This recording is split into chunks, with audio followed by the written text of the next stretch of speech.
All right. Hey everyone, my name is Sierra Wilson, and I'm going to be talking to you guys about celiac. And I have a poke for you. So imagine eating a bowl of pasta and your immune system attacking itself. So that is unfortunately the reality for people who have celiac.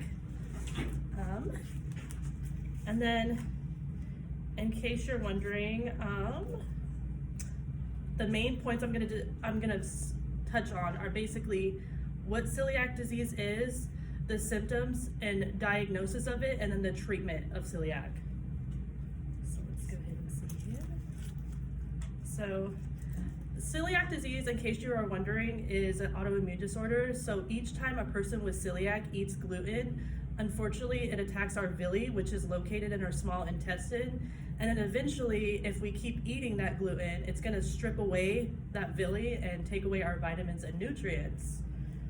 So, and then I have a little statistic for you. So celiac disease affects about 1 in every 100 people worldwide, and that is according to Celiac Disease Foundation.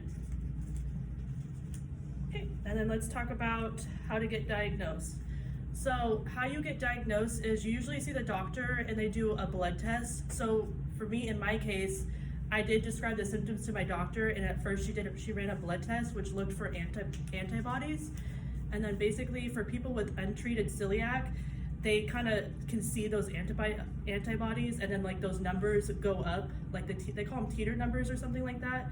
And then those go up, and then if you test positive for that, then you will see a gastrologist who will basically perform an upper endoscopy, which they stick this long, it sounds crazy, but they stick this long tube down your throat, and they kind of take small biopsies of your throat to see if they can find any inflammation, and then also look and see on their little microscope if they can see if your villi is damaged. And I know it sounds crazy, but it's actually a 30-minute procedure that you go through, and you're asleep. So you don't gotta worry about going there and being like, oh my gosh, they're just gonna stick it down my throat and it's gonna be traumatizing. No, it's not like that at all. And then, let's see here.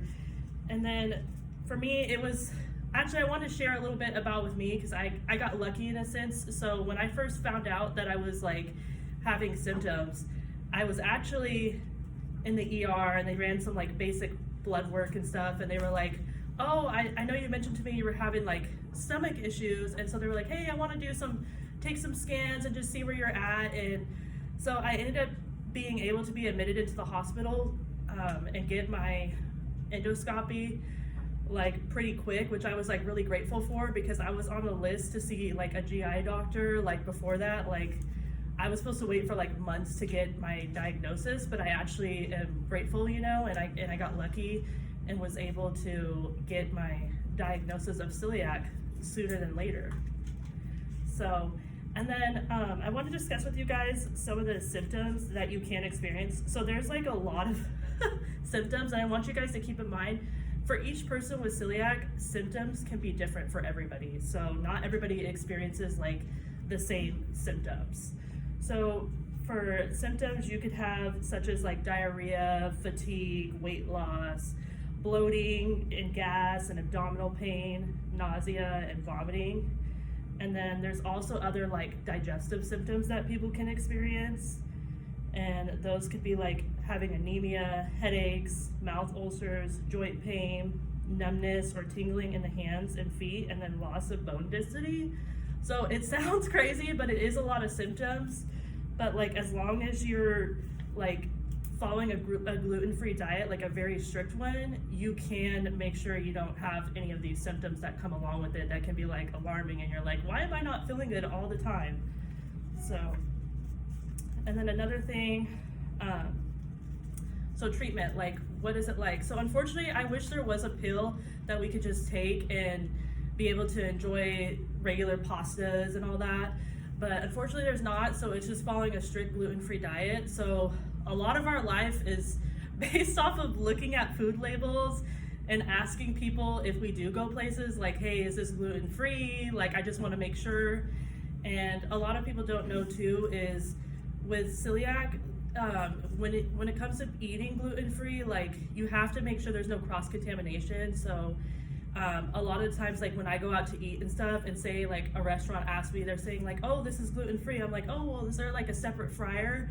Because unfortunately we can't even like eat with like shared fryers or anything. Like it has to be like, say I wanted some fries, you can't just be like, hey, can I get some fries? Like, no, you have to be like, is that a separate fryer and all that?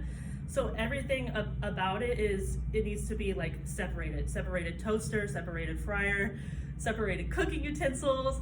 So it sounds like a lot, but once you understand how to live with it, it's actually really simple, and you can continue to eat all the foods, you know, like I do eat pasta, I do eat pizza, like all those things. I just have to make them at home, and you know, and I get to continue to enjoy. So, and I just want you guys to think about like the next time someone you know that eats gluten-free, you know, it may not be just like a preference. It's probably because they actually have an issue with gluten, like a medical issue that causes them to have a reaction like we do with celiac. So anyways, thank you guys.